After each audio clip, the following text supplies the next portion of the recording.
This is a City AM Studios production. Hello and welcome to Business as Usual, brought to you by Okta, with me, Martin Kimber. And me, Matt Kenyon. Coming up on the programme today, as voters from all across the UK go to the polls, we dig into what these elections could mean for London. What does five-party politics have in store for the capital and, of course, for the square mile? KPMG faces a communications meltdown with the Big Four audit firm subject to complaints that it's mismanaged a brutal round of redundancies. And we report from the City AM Awards, where we chat to some of our esteemed guests at the Guildhall. It's polling day on what looks to be some of the most dramatic and consequential local elections for years. And, of course, Sir Keir Starmer's future is hanging in the balance. There are elections in each of London's 32 boroughs, and Labour's hold on the nation's capital is being challenged from all sides, from the Greens, Conservatives, Lib Dems and Reform. And if this really does turn out to be a bloodbath, Labour MPs could be plotting a relatively serious challenge to their leader. So joining us to get the nitty-gritty on all of this, our city editor and all-around whiz kid, Simon Hunt. Hello. Welcome back, Simon. Thank you. How are you doing this morning? Very good. Excited to see the results. Well, aren't we all? And it looks like they will be coming out sort of basically from Friday morning all the way into Saturday afternoon, Saturday evenings. We've got a bit of a time to wait. Yeah, it's going to be a sort of slow drip feed. It's not like the general election where, by the early morning, you can kind of figure out what the outcome is. There's going to be a steady drip of results. Some will come in the morning, but some will be later on Friday. There might be a few on Saturday as well. It's a bit of a shame there's no exit poll as well. So there's no watershed moment just as voting closes. But you've been in the weeds of this. I know you've been coordinating our previews for the local elections this year. What's catching your eye this time round? Yeah, it's basically there's huge amounts of change coming, I think. Particularly in London, because of course in London, unlike other parts of the UK, every single local authority here is going to the polls, and so we'll get a much clearer picture of what voters think of the capital relative to other places. I spoke to Tony Travers, the Professor in Practice and Associate Dean of the LSE School of Public Policy. That's LSE as in London School of Economics rather than London Stock Exchange. Got to get our acronyms right on this podcast. Very good.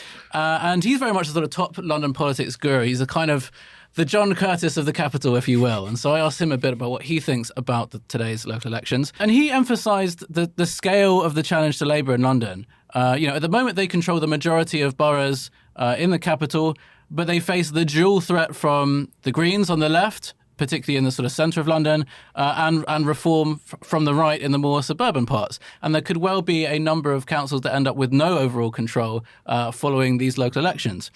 What's interesting, he told me, is that Labour are trying to fight harder on local issues because they don't want the election to be a referendum on Keir Starmer. Spoiler alert, it will be. But campaign material distributed by the Greens focused way more on national and international issues. So the leaflets talk about Gaza, they talk about Iran, they talk about Donald Trump. They don't actually talk very much about the environment, funny enough.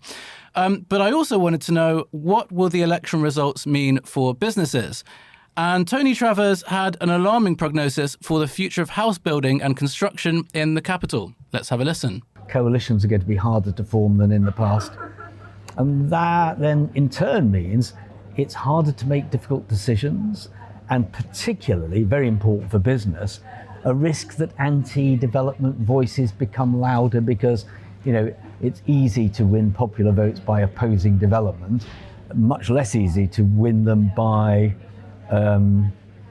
being pro big new buildings or lots of housing. Well, that's quite interesting because we had Alice Denby on the podcast quite recently talking about her tactical voting intentions, predominantly on that housing issue. Labour look set to miss their housing target quite considerably, especially in the capital at the moment. Is that putting pressure on sort of rents and potentially sort of house prices and stuff like that? Yeah, I think there's definitely some of that at play, and I think that's particularly why actually this sort of green message of we're going to do rent controls. There's plenty of literature out there on the various challenges associated with rent controls, but that is popular with young people, particularly renters.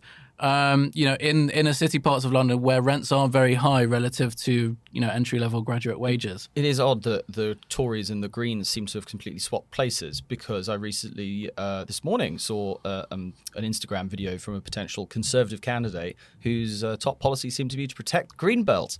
Shock horror. So the Tories standing up for the newts and the bats. It's a sort of pincer movement of NIMBYism and sort of 20th century rent controls. So on another, this is obviously huge for London this time round. I think it also sets in place some interesting dynamics for 2028 when we next elect our mayor. I think potentially Sadiq Khan might feel quite relieved that he's not up for re-election right now, because the last time he was, it was pre-Labour being in government. But we're now looking at a situation next time round where the current mayor could still be on the ballot. We've got these first past the post rules, so it could be really anyone. What do you think? What do you think we could learn from these results that could sort of show us any indications of what's to come? It's interesting because I went to a press event with the mayor, one of these sort of annual journalist drinks things he does, a few weeks ago, and he seemed remarkably chipper. I mean, when you look at how Labour are polling nationally, and the questions about the future of Keir Starmer, he seems pretty happy where he is. And you would be, actually, if you're not in the cabinet. But I think there was definitely a time earlier on in his period as mayor where he was thinking this will be a stepping stone towards being part of the government or being part of the cabinet. And actually he looks at the state of the government now and thinks, actually, I'm doing pretty well here.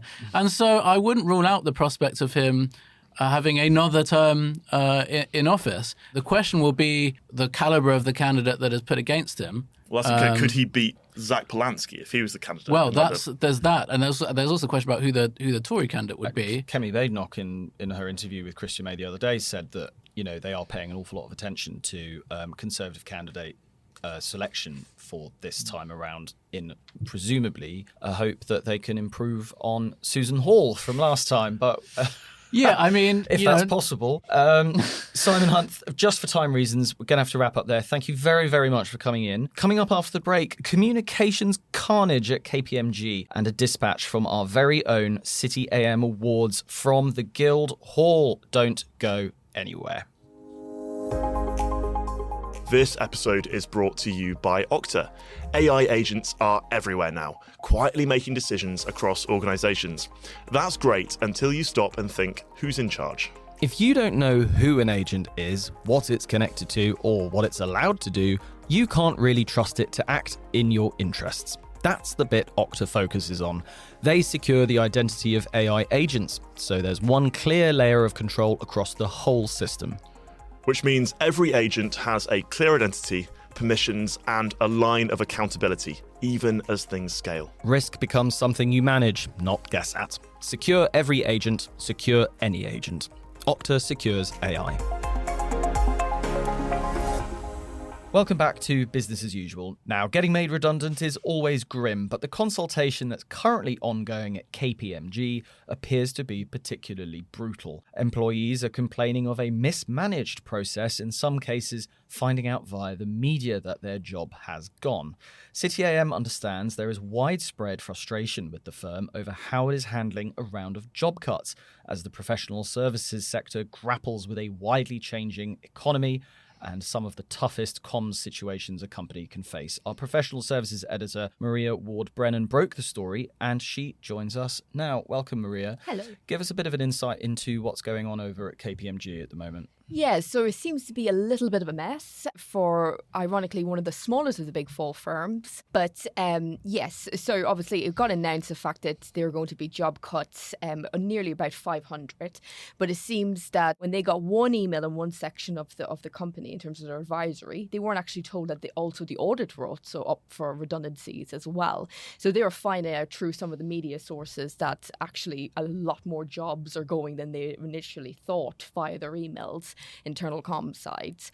But yeah, all in all, it seems to be not the best managed. It seems that from what I'm getting with it, a lot of anger that management is running around to trying quickly to cut as much jobs as they possibly can, because they're grappling with many sort of factors of issues going on at this firm, that potentially they might be cutting things a bit too quickly, not feeding back to people why, how, what's going to happen.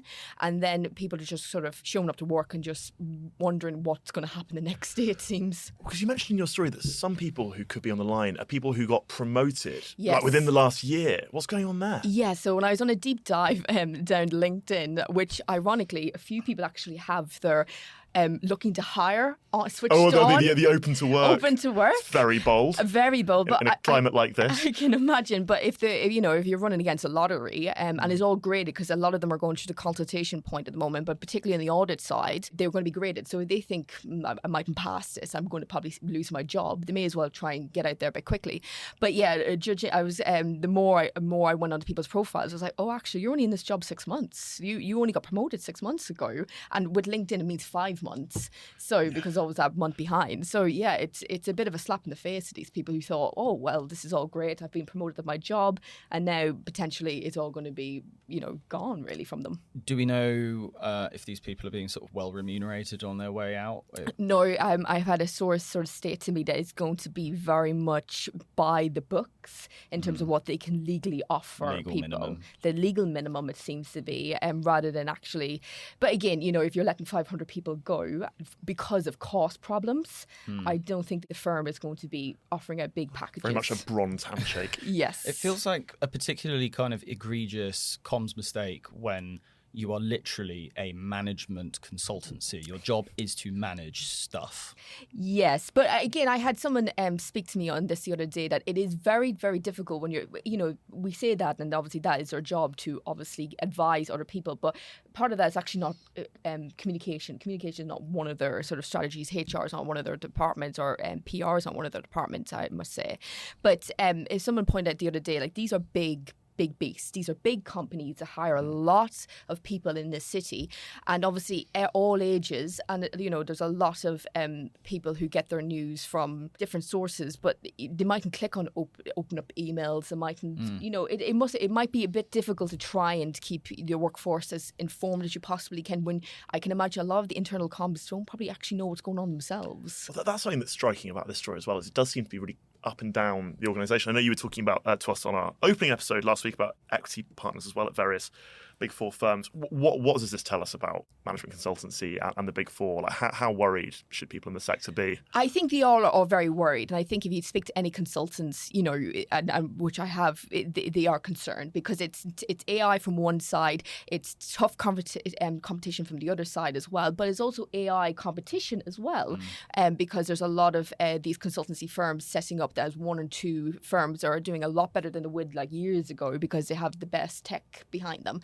And they're also running toe to toe with these beasts. And at the end of the day, it all comes down to cost, how much you're charging per hour in a time when the economy is stagnated and businesses are trying to watch the bottom line. And if they can find a consultant a hell of a lot cheaper out there, they're going to do that, because it's not all about having a shiny KPMG EY on your books anymore. You just need someone to sort of fill the spot whilst you sort of tinker on, really.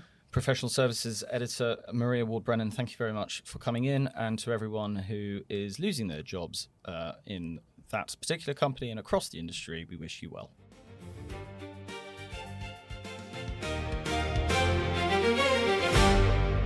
And via the magic of editing, we are now suddenly in the Guildhall for the CityAM Awards 2026. And we've been catching up with some of the VIPs who've been attending this year. Earlier, I spoke to Jimmy McLaughlin, who is, of course, the founder of Jimmy's Jobs, the podcast.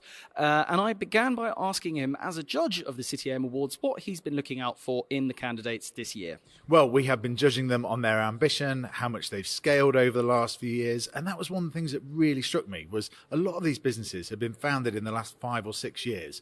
And with everything that's been going on with the pandemic and the various geopolitical issues, you sometimes forget what amazing businesses have been created and scaled in the last 5 or 6 years here in the City of London. It's amazing to see. Very shortly after, I bumped into Bim Afolami, the former Conservative City Minister. I started by asking him why exactly he's agreed to be a CityAM judge for us this year, and what the event tonight means for him. I've always been a strong supporter of CityAM. But most importantly, I'm a strong supporter of the City of London, right? And so anything I can do to be part of that, remain that, obviously having left office, I've gone back to the city, which were really my roots before I went into Parliament, back into the city now. And it's just great to be part of this fantastic event with this brilliant organisation and newspaper. Well, thank you very much for joining us for another episode of Business as Usual, brought to you by Okta. As ever, do not forget to subscribe to our various newsletters and, of course, to download our free app. It even has puzzles now. We'll be back in your podcast feeds tomorrow at 6 a.m, but until then, bye-bye. Goodbye.